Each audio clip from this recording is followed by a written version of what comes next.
Vamos começar o nosso encontro então. E agora, bom, para quem ainda não me conhece, tá? É um prazer imenso, tá? Estar com vocês. A gente vai estar em Direito Constitucional, então meu nome é Rodrigo Gomes. Não se assuste, é provável que a gente se encontre aqui pelo Alfacom em mais de uma matéria, não tem problema.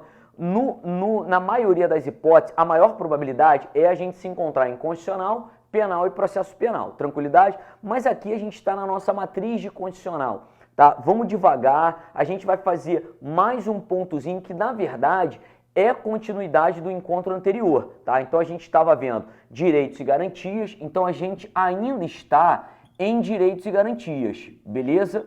Não esquece, tá? A gente já analisou tudo isso aqui, pormenorizadamente, né? Já vimos toda a diferença entre direitos e garantias, direitos humanos e direitos fundamentais. Não se esquece que a gente está no título 2, tá? Então a gente está no tema 2. O título eu costumo definir como tema. Então, o tema 1, princípios fundamentais. Já vimos também, esgotamos aqui o tema, tranquilão. Tema 2, eu começo nos direitos e garantias. O que é que eu sempre tenho medo de vocês? Para que vocês não esqueçam que direitos e garantias não é o artigo 5º, tá? Então, lembra sempre que dentro desse tema eu tenho 5 subtemas, eu tenho 5 capítulos dentro desse título, tá? A gente tem direitos e deveres individuais e coletivos, que é o artigo 5º.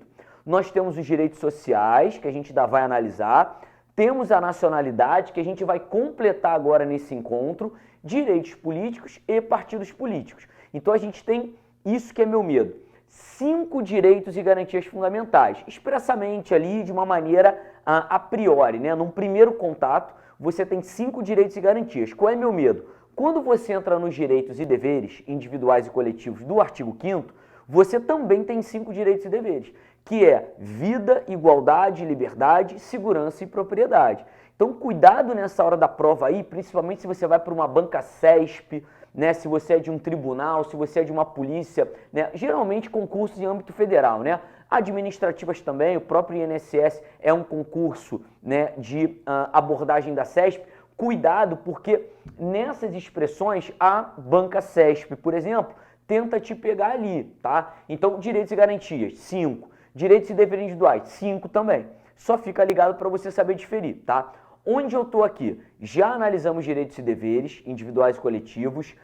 A gente vem primeiro para nacionalidade e direitos políticos, que eu fecho o trio mais importante, depois a gente pega direitos sociais. Então eu vou em ordem de importância. Primeiramente, artigo 5º, não tem mistério, capítulo 1. Depois o capítulo 3, que é a nacionalidade, que é esse que a gente está agora. Então eu vou botar aqui, ó, que a gente está no capítulo 3, legal? Da nacionalidade, beleza? Então, no encontro anterior, a gente viu 4 pontos importantes. Nós vimos alguns conceitos de nacionalidade, vimos o que é nação, o que é povo, o que é cidadão, o que é população. A gente viu os critérios de aquisição de nacionalidade. Então, a gente tem o critério territorial, o critério sanguíneo, tá? Depois, a gente viu as formas de você se apresentar, né, como um nacional. Você pode se mostrar nacional no nascimento ou você pode se mostrar nacional depois num ato de vontade, que são os naturalizados. Não relacione forma de nacionalidade com critério. Ah, Rodrigo, porque aqui então o nato é o critério territorial. Não, tá? Para ser brasileiro nato, para se mostrar, para se formar brasileiro nato, eu tenho 2 critérios. Pode ser o territorial e pode ser o sanguíneo. Então, cuidado, vai estudando. E depois a gente viu o que era brasileiro. Continuando o estudo, a gente vem aqui agora para um outro pontozinho que é o seguinte. Esse aqui eu considero o grande coringa aí da matéria, tá? Você vai reparar que quando a gente tiver em direitos políticos, eu também vou ter um coringa. Em direitos políticos, o tal do coringa é o analfabeto. Por quê? Porque ele vota se quiser, aí depois ele não é eleito, tá? Então, o analfabeto, você joga com ele em várias situações. É igual o português equiparado. O português equiparado, você tem que tomar muito cuidado com ele. Por quê? Porque o português equiparado, tá?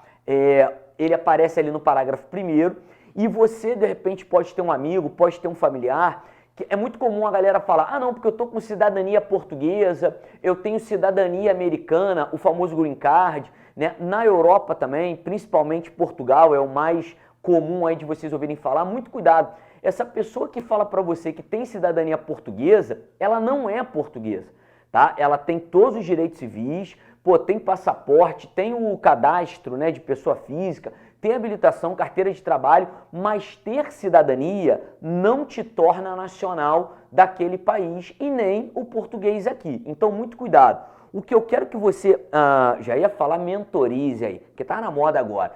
Quero que você mentalize é que português equiparado, por favor, deixe escrito no seu material para que você nunca mais confunda que ele é estrangeiro, tá? Então, muito cuidado que você acha que por ele exercer direito de brasileiro, ele se naturaliza. E aí, qual é o problema que você confunde? Lá, quando a gente estuda brasileiro naturalizado, você está ligado que pode ser brasileiro naturalizado aquele, primeira hipótese, que é adquirir na forma da lei, que é a lei de imigração, e eu boto uma OBS nessa hipótese de naturalização. Eu falo que aquele cara que for originário de país de língua portuguesa, olha o perigo aí, lá eu dei uma condição especial para o cara se naturalizar. Se ele for não português, se ele for originário de país de língua portuguesa, que é Moçambique, Angola, Cabo Verde, Açores, tem vários países que falam a língua portuguesa. Essa situação aqui não é para quem fala português, é somente para o português equiparado. Aí a Constituição falou assim, olha, se houver entre Portugal e Brasil um chamado tratado de reciprocidade, beleza, e esse caboclo tiver residência permanente, perceba que eu não falei em tempo, não falei em nada disso. Então a Constituição falou assim, olha, para o português, né, desde que haja um tratado de reciprocidade, então você está ligado o que é o tratamento recíproco, né? Tudo que eu entregar para ele aqui, eu tenho que receber lá em Portugal. Então, desde que eu tenha um tratado de reciprocidade e que esse cara tenha aqui no Brasil uma residência permanente, eu não pedi fixa, eu pedi permanente. É ter aquela casa de veraneio, ter aquele apartamento propriedade, que vem algumas festas, né, de final de ano, algumas épocas do ano. Você ter o tratado de reciprocidade em Portugal, e eu já adianto, já tem esse tratado. É o tratado da amizade entre Brasil e Portugal, beleza? Tendo esse tratado, aí o que acontece? Eu entrego para esse português os direitos civis de brasileiro, legal? E aí, o próprio dispositivo excepciona algumas diferenças da Constituição Federal. Então, se ele fala assim, olha, desde que eu tenho um tratado de reciprocidade em Portugal e que esse cara tem uma residência permanente, eu vou entregar para ele os direitos civis. Olha que interessante, eu entrego para ele direitos civis. Rodrigo, o que é um direito civil? Direito civil é um que o cidadão pode fazer aqui no Brasil. Dirigir, ter cadastro de pessoa física, ter carteira de trabalho, ter conta em banco, enfim. Tem vários direitos que você exerce aqui. Mas você ser brasileiro, ser nacional, é outra construção. Então, muito cuidado, que eu sempre chamo a atenção do português. Por quê? Porque o português pode ser um cara que queira se naturalizar, e aí ele vai vir aqui no Brasil pedir a naturalização. Lembrando que como ele fala português, ele tem um requisito especial. Lembra lá do artigo 12, inciso 2, a linha A. Legal? Então ali ele já tem uma condição. Por ele falar português, ele pode se naturalizar mais facilmente. Mas lembra que isso não garante a ele se transformar. É a nossa naturalização ordinária. Beleza. Depois ele pode cair na naturalização extraordinária. Um português aqui, como já fala a língua, escreve, tem mais facilidade de se adaptar, ele pode estar morando aqui há mais de 15 anos, até pelo nosso passado colonizado, né? Então a gente tem muita descendência portuguesa aqui. Aí esse cara já está aqui há mais de 15 anos, ele vai pedir a naturalização. Vai ter uma condição especial por morar mais de 15 anos, mas aqui não entra nenhum requisito dele ser português. E ele também pode não pedir a naturalização, estar aqui há mais de 15 anos e não pedir também a extraordinária, e ele pode morar aqui tranquilamente exercendo direitos de brasileiro, sem ser brasileiro. Lembra que ele continua sendo estrangeiro. Então, cuidado com esse português equiparado aqui. Beleza? Tranquilo? Show de bola. Outro ponto importante aqui na prova não, perdão, né? Que pode vir a cair na prova e que está no seu edital é a distinção entre brasileiro. E essa questão que eu havia visto expressamente uma vez, me lembra até o concurso, 2014, TJ aqui do Rio de Janeiro. Eu me lembro dessa questão na prova, né? Na época eu já lecionava constitucional e uma aluna me trouxe essa questão e até eu falei, caramba, quanta maldade. Aqui na Constituição, a gente traz a distinção entre brasileiros, beleza? Aqui você tem que tomar muito cuidado, principalmente por isso agora que eu vou falar. A distinção entre brasileiros, ela aparece ali no artigo 12, parágrafo 2º, tá? Primeiramente, o que é distinção entre brasileiros? Bom, quando eu falo brasileiros, eu estou falando os dois tipos, nato e naturalizado, beleza? O que eu sugiro? Pega lá o seu material da aula anterior, onde eu fiz um quadrinho, né? Botei nato e naturalizado, entre eles você bota um sinal de igual, para você lembrar o seguinte, a regra é que não haverá distinção entre brasileiros. Então, muito cuidado, que é um erro comum seu numa prova ou na hora que você está fazendo questões. Você lê brasileiro, você tem a mania de presumir nato. Pode reparar que isso acontece com você. Então eu falo lá, são cargos privativos de brasileiro, aí você lê nato, tá? Muito cuidado que quando na prova, ou na lei, ou em qualquer lugar que você for ler, estiver a palavra brasileiro, é brasileiro nato ou naturalizado. O brasileiro, olha para cá, não tem distinção entre eles. Tranquilidade. Então começa pela regra. Meu medo, mais uma vez, é a banca CESP. Você vai reparar que eu vou sempre mencionar a CESP, porque as bancas de múltipla escolha eu não tenho tanto medo, porque você fica com um horizonte balizador, né? Você fica como? Ah, uma letra A, uma letra B, tem uma que é absurda, uma te lembra, né? Uma você lembra do trecho, você vai acalmando, né, o seu raciocínio, quando a questão é unicamente temática, né, de um tema só, claro. Não estou falando daquelas múltiplas escolhas que cada letra é um tema. Mas uma banca CESP, que é a famosa certo e errado, ela já vem com assertiva. Então, haverá distinção entre brasileiro? Não. Haverá é o futuro do presente. É a certeza. Futuro do presente não há. Agora, poderá haver? Aí a questão está correta. Porque a regra é não haver distinção, aí vem essa construção aqui. Salvo, e aí o interessante é o seguinte, eu só tenho 4 distinções entre brasileiros, beleza? Então eu vou ter os cargos privativos de nato, beleza? Cargos privativos de nato, show de bola. Onde aparece, Rodrigo? Esse aqui aparece logo abaixo, tá? Ali no 12, parágrafo 3º. Eu vou ter a extradição, que ela vai ter um tratamento diferenciado também. A extradição eu não abordei no artigo 5º. Eu deixo justamente para abordar aqui, porque é onde faz sentido. Agora você vai entender o que é nato e naturalizado. Então aqui eu estou no artigo 5º, legal, 51 e 52, tá, da Constituição Federal. Eu vou ter também a questão da composição do Conselho de República. Bom, esse aqui costuma não ser muito cobrado em prova.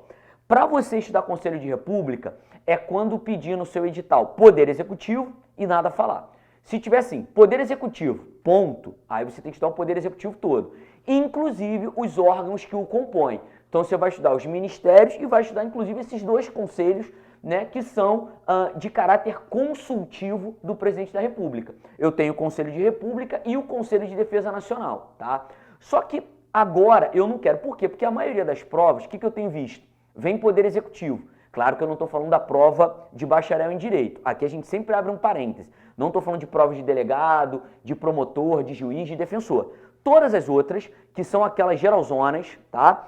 Elas vêm geralmente com o Poder Executivo de que maneira? Pedindo atribuições e responsabilidade, tá? E chefia de Estado e chefia de governo. Então, eu geralmente vejo esses 3 pontos mais comuns. Atribuições, que são as competências, e responsabilidade, que são os crimes de responsabilidade do presidente e os crimes comuns. Então, são os mais comuns pontos que eu vejo de Poder Executivo. Mas o Conselho de República, ele tem também uma disciplina aqui peculiar, tá? Na formação dele, que não vale a pena a gente estudar agora, não é o nosso objeto, ele tem 6 brasileiros. E esses 6 brasileiros, pede-se que eles sejam natos, tranquilo? E a última distinção é se um brasileiro quiser ter propriedade de empresa de radiodifusão ou TV. Legal? Vou botar rádio ou TV aqui. Legal? Onde aparece essa propriedade de empresa de rádio e TV? Aparece lá no artigo 222 da Constituição Federal. Rodrigo, só tem essas 4 distinções e todas elas estão na Constituição? Sim. Por quê?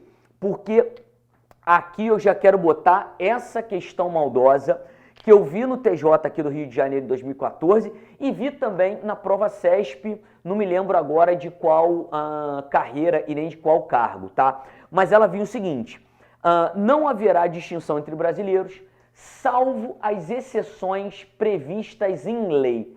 Você está acostumado a estudar o princípio da legalidade, você estuda a legalidade em tudo que é matéria, nesse momento você vai marcar essa questão como correta. E ela está errada. Por quê? Porque lei nenhuma pode... Aí é que vem a pegadinha e eu vou fazer as 2 questões como já caiu. Aqui ela fala assim, ó, salvo exceções, legal? Então, em regra, não tem distinção entre os brasileiros, salvo essas exceções, e eu quero que você anote essa observação aqui. Exceções previstas onde? Somente na Constituição Federal, beleza? Então aqui eu quero que você deixe cravado que aqui, para estabelecer distinções entre brasileiro, nato e naturalizado, somente pode ser a Constituição, mas muito cuidado. Para regulamentar, aí pode ser um ato normativo abaixo da Constituição, porque é óbvio que a Constituição não vai conseguir regulamentar, por exemplo, o direito de propriedade. Direito de propriedade é regulado na esfera civil. Então é óbvio que você pode ter uma lei regulamentando essa questão, né, que eu vou falar aqui agora, mas perceba que essa distinção ela só vai ser regulamentada, tratada, mas criada só pode ser na Constituição Federal. Tudo bem? Por exemplo, eu não posso pedir concurso público onde um brasileiro naturalizado tenha que ter tempo de naturalização para prestar o concurso. Não tem isso, tá? Por quê? Porque aí você vai estar criando distinção que não está aqui. Beleza? Show de bola. Bom, então ficou a primeira questão maldosa sobre esse ponto, é isso aqui. Salvo exceções previstas somente na Constituição, mas fica ligado que ela pode ser regulamentada por uma lei, um ato normativo abaixo da Constituição. Então, criar, prever, estabelecer, só a Constituição. Regulamentar, disciplinar, aí pode ser uma lei, um ato normativo, que é meio óbvio que é isso que vai acontecer. Tranquilidade até aqui? Show! Vamos trabalhar todos eles aqui. Eu já sei que você está agora aí taradão para soltar o seu mnemônico, que você adora o mp3.com. Mas deixa eu te falar que se você gravou mp3.com, uma tendência ao analfabetismo você deve ter. Você deve ter uma tara por analfabetismo. Por quê? Porque olha para cá, te falaram que era mp3.com, né? São 3 P's, aí é P de presidente, P de presidente da Câmara e P de presidente do Senado. Cadê o V de vice? Não, vem aqui, ó, .com, aí você bota um V ali. E aí você fala, Rodrigo, é só gravar. Mas por que você vai gravar nos 3 P's que só um tem vice? Como é que você sabe que o vice-presidente da Câmara também não é nato? Como é que você sabe que o vice-presidente do Senado também não é? Porque no seu mnemônico, né, idiota, tem só 3 P's. Aí tem o com e tem o M lá de não sei da onde. Não tem o V. Onde você vai tacar esse V? Não responde e deixa de ser mal criado. Mas aqui a parada é a seguinte. Aqui eu vou pedir cargo privativo de nato. Presidente da República ou vice. Olha aqui, eu tenho medo desse V, que você não botou no seu mnemônico brilhante e sensacional. Aí aqui eu vou ter o presidente da Câmara dos Deputados, o presidente do Senado Federal e muito cuidado aqui que não é o presidente do STF, é o ministro do STF. Tranquilidade, ó, cuidado que no seu mnemônico não entrou V. Não, porque tá aqui no 3, é 3, tem 3 V, aí é V de vingança. Meu irmão, de onde você tirou isso? Cuidado, legal? E aqui eu tenho outros 3 cargos que eu vou botar em cor diferente. Quais são os cargos em cor diferente? Diplomata, legal. Oficial oficial das Forças Armadas e, por último, ministro de Estado de Defesa, beleza? Show de bola. Por que eu botei isso aqui enquanto? Para você poder entender. Você não precisa ficar com mnemônico toda a vida. Essa é a diferença de um mentor para um professor. O professor explica, o mentor inventa. Ah, tô brincando aí, tô não. Aí a parada aqui é a seguinte, ó. Esse aqui são cargos ligados ao comando do país. Por isso que você precisa que esse cara seja nato, que ele tenha uma origem no país. Já a diplomacia, o oficialato das Forças Armadas, que, né, preenche cargos ali de patentes altas, né, que são comandos ali do Exército, da Aeronáutica, da Marinha, e o próprio ministro, né, do Estado de Defesa, são assuntos relacionados à guerra. Então aqui você tem os dois assuntos mais sensíveis, tá, que entram na história do país. Então a sucessão presidente, aí vem o vice. Se não tiver o vice, vem o presidente da Câmara, pode vir o presidente do Senado e pode vir um ministro do STF. E lembra que o STF só tem 11 ministros. Todos eles viram presidente do STF em algum momento. Tranquilidade, show de bola. Esses caras aqui viram presidente. E olha que loucura. Em 2016, isso quase aconteceu. Aqui, ó. Dilma, Temer, Eduardo Cunha, Renan Calheiros, Gilmar Mendes. Olha que maravilha, tá? Realmente a gente ia acabar chegando no tiririca. Tô brincando aí, tô não. Mas a parada aqui é, essa sucessão aqui, esses 4 primeiros, tá? É ligado ao comando do país, tá? Então se você gravar aqui, esquecer essa merda de macete, de mnemônico, de mongoloide, você vai entender já a sucessão presidencial, lá na época lá dos mandatos, né? Quando que pode ser interino ou não. Você já está estudando 2 vezes. E esses aqui são os casos, ó, o diplomata é quem vai desenrolar, fazer tratado de paz, de guerra, e os oficiais das Forças Armadas é quem comandam, né, as armas ali, o grande detalhe da guerra em concreto. E o ministro do Estado de Defesa é o chefe dessa galera. Tranquilidade, um detalhe aqui você tem que ter uma maldade. Eu pedi que o diplomata fosse brasileiro nato. Então o cara vai prestar o concurso, né, do Instituto Rio Branco, que é a prova mais difícil, né? Tô doido para ver um mentor sobre prova do Instituto Rio Branco, né? Tem que aparecer um mentor para você fazer Instituto Rio Branco, que aí eu quero ver, porque ninguém passa nessa prova, irmão. Se o cara falar para você que é mentor do Instituto Rio Branco, pode já ir na delegacia direto, que é estelionato, tá? Tô brincando aí, tô não. Mas aí é mole o seguinte, aqui a parada, o diplomata, para quem não sabe, ele tá no Ministério das Relações Exteriores. O Instituto Rio Branco é um órgão ali, uma instituição, que se encontra no Ministério das Relações Exteriores. Aí olha aqui, eu só pedi brasileiro nato para o Ministério do Estado de Defesa. Então você vai botar uma OBS aqui que o ministro das Relações Exteriores não precisa ser nato. Olha que incongruência. Um diplomata tem que ser nato, mas o chefe dele não precisa. Olha que maluquice. Tranquilidade, beleza? Aí o que acontece? Essas situações aqui é somente para brasileiro nato. Eu vou voltar a falar de presidente e vice em direitos políticos. Tranquilidade? Bom, a extradição, você também tem uma história aqui interessante. O que eu falo na extradição? Eu falo assim, olha, extradição, você pode ter extradição de brasileiro ou de estrangeiro, tá?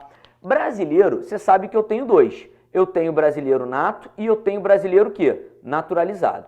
Muito cuidado, que a regra, mais uma vez eu tenho medo de questões assertivas, a regra é, posso extraditar brasileiro nato? Não.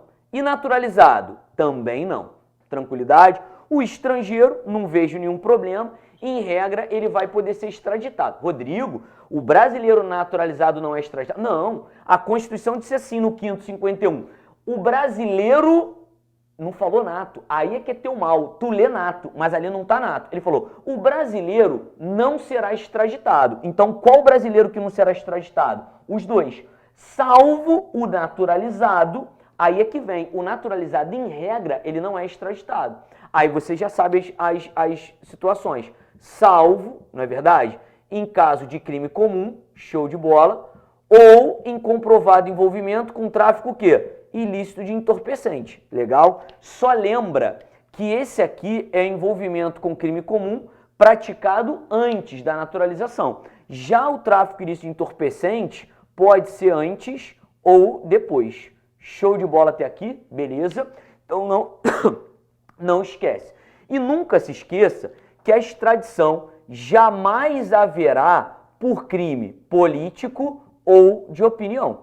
Legal? Aí, esse crime político ou de opinião, não haverá extradição de ninguém. Então, a regra, o estrangeiro pode ser, mas ele também vai ter uma exceção quando for a prática de um crime político ou de opinião. Conselho de República aqui eu não tenho muito interesse, já adiantei, é porque ele diz que na composição, que não interessa você estudar agora, caso caia na sua prova, tem 6 brasileiros na sua composição e tem que ser brasileiros natos, e a propriedade de empresa e rádio, né, de radiodifusão ou TV no Brasil, ela diz que é só para brasileiro, mas ela diz que quando o cara for naturalizado, eu preciso que ele tenha mais de 10 anos de naturalização. Então é um tratamento também distintivo, né? Porque o cara que é brasileiro, eu preciso que ele seja 10 anos brasileiro, ainda independentemente da idade. Deu para entender? Mas também não vejo muita probabilidade disso cair na prova, não.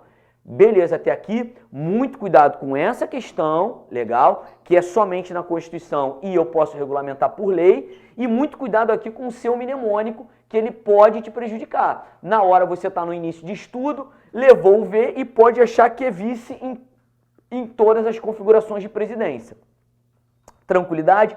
Para a gente finalizar, minha câmera vai dar o print aí para vocês, e eu vou pegar o último ponto aqui, legal, que é pequeno, que é ali o nosso parágrafo 4º, legal, de nacionalidade. Qual que é? É a chamada perda da nacionalidade, beleza? E aí você vem aqui para o quadro, 2 minutinhos a gente fecha isso aqui, e aí a gente finaliza o ponto de suspensão, perda ou suspensão. Tranquilidade? Olha para cá sobre a perda da nacionalidade, beleza?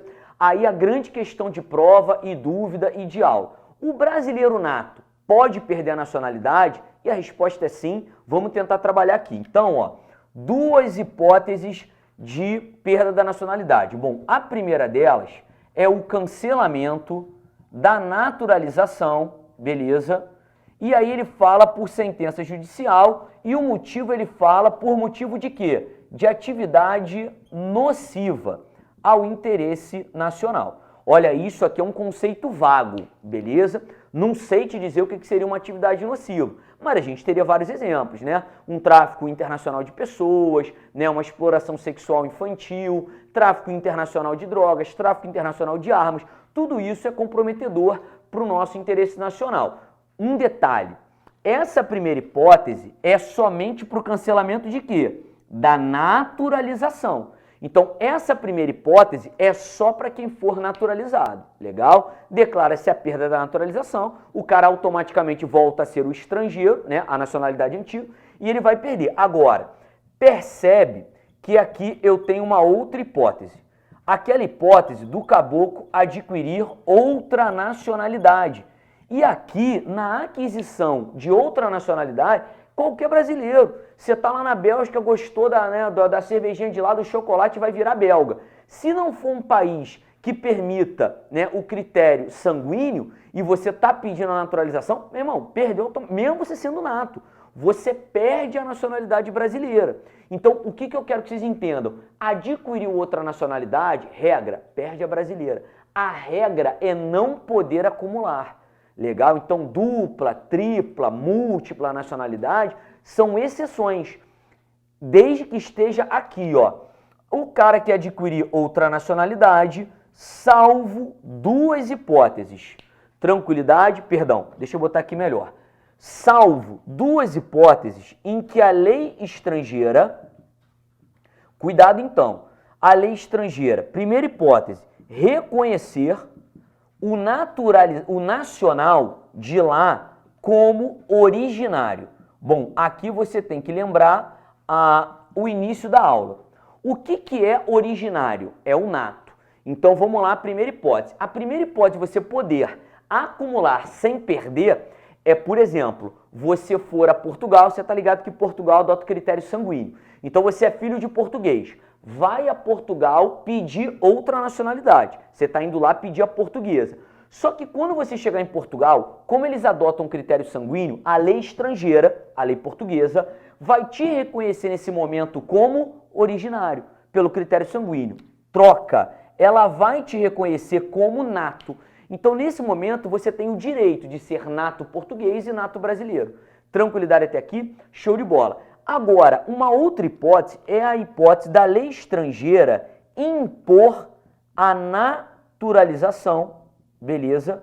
Para fins de, aí cuidado, para fins de permanência no território ou para fins de exercício de direitos. Legal? Então aqui é o seguinte, você mudou lá, né, tá de mudança na Polônia, aí foi fazer seu doutorado, sei lá, vou inventar uma parada aqui, doutorado de 4 anos. Aí você tá lá na Polônia, primeiro ano, vendeu tudo aqui, tá lá vivendo a sua vida e você precisa daquele doutorado.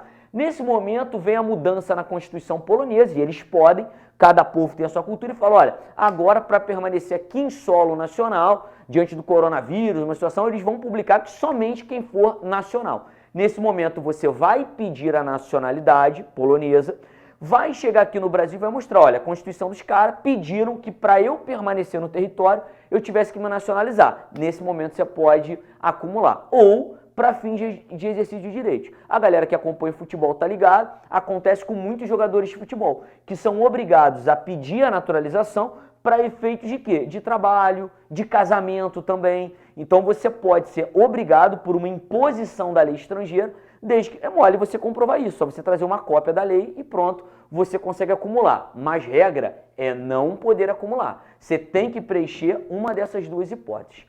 Tranquilidade até aqui, beleza? Então aqui você fechou mais um direito e garantia fundamental, que é a nacionalidade, beleza? Então vai devagarzinho, depois você faz algumas questões e vê se você absorveu direitinho o ponto ou não, beleza? Tranquilo?